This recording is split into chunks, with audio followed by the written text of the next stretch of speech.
Hello viewers, আসসালামু আলাইকুম। আজকে আমি লাউ চিংড়ি রান্না করে আপনাদেরকে দেখাবো। এখানে আমি কড়াইয়ে কিছু পেঁয়াজ, কয়েকটা কাঁচা মরিচ ফালি করে হালকা একটু ভেজে নিচ্ছি। নিয়ে এর ভিতরে আমি কিছু তেল দিয়ে দিব।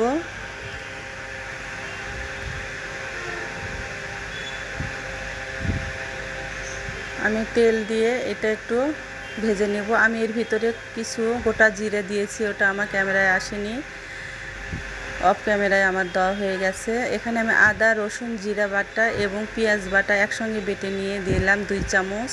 তারপরে কিছু সরিষার তেল দিয়ে একটু ভালো করে মশলাটা কষিয়ে নিব। এটা আমি সরিষার তেল দিয়ে রান্না করি, ভুল করে একটু সয়াবিন দিয়ে ফেলছি। আপনারা সরিষার তেল দিয়ে রান্না করে খেয়ে দেখবেন, লাউয়ের ঝোল অনেক টেস্টি হয়। একটু সামান্য পানি দিয়ে মশলাটা আমি আরেকটু কষিয়ে নিব। মশলাটা ভালো করে না কষালে আদা রসুনের গন্ধটা থেকে যায়। 1 চামচ আমি হলুদ গুঁড়ো, 1 চামচ স্বাদ মতো লবণ দিলাম। আপনারা পরিমাণ মতো লবণ দিবেন।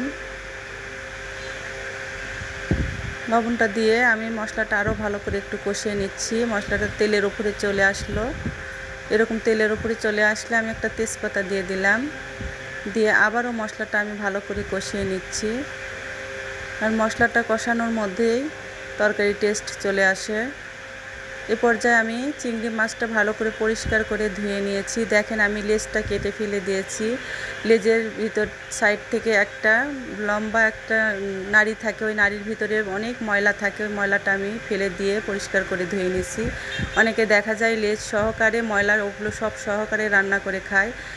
বন্ধুরা, আপনারা চেষ্টা করবেন, লেজের পিছন সাইডে একটা নাড়ি থাকে, লম্বা নাড়িটা টান দিলে দেখবেন বের হয়ে আসে, তার ভিতরে অনেক ময়লা থাকে, ওটা ফেলে দিবেন। এ পর্যায়ে আমার মশলা কষানোর পরে আমি সামান্য একটু মরিচের গুঁড়ো মরিচ দিলাম, একটু কালারটা সুন্দর আসার জন্য এবং টেস্টও হয় খেতে। মরিচের গুঁড়োটা দিয়ে তারপরে মশলার সঙ্গে আমি মাছটা আরও ভালো করে কষিয়ে নিয়ে সামান্য একটু পানি দিলাম মাছটা একটু সিদ্ধ হওয়ার জন্য। এখন এই পর্যায়ে আমি লাউটা কেটে রাখছি আমি কুচি করে, সেই লাউটা দিয়ে দিলাম। লাউটা দিয়ে লাউয়ের সঙ্গে মশলাটা আরও ভালো করে কিছুক্ষণ কষিয়ে নিব।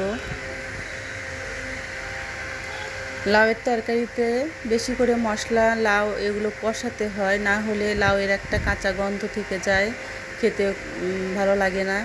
অনেকে দেখি লাউ বেশি করে কষায় না, তরকারিটা কেমন কাঁচা কাঁচা গন্ধ থাকে।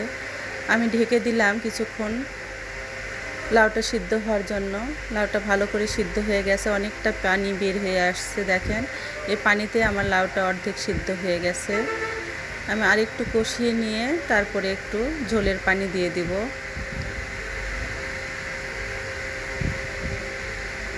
আপনারাও এরকম করে কষিয়ে কষিয়ে রান্না করে খাবেন। যারা নতুন রাঁধুনি আছে, যারা নতুন সংসারে এসছে কিংবা ব্যাচেলার ছেলে মেয়ে আছে, তারা এরকম করে ভালো করে মশলাটা কষিয়ে কষিয়ে রান্না করে খেয়ে দেখবেন, অনেক ভালো লাগবে। এই গরমের মধ্যে এরকম লাউ চিংড়ি বা লাউ দিয়ে যে কোনো রান্না, মাছ দিয়ে যে কোনো রান্না করে খাবেন, শরীর ভালো থাকবে। মশলা কষানো হয়ে গেছে, আমি একটু ঝোলের পানি দিয়ে দিলাম। সামান্য একটু ঢেকে দিব, বলকটা উঠে লাউটা ভালো করে সিদ্ধ হয়ে যাবে। এই যে আমার ঝোলটা হয়ে গেছে, দেখেন অনেক সুন্দর কালার আসছে। একটু ঝোলঝোলি রাখবো আমি, এই গরমে একটু ঝোলঝোলি খাবো। সবাই ভালো থাকবেন, আল্লাহ হাফেজ।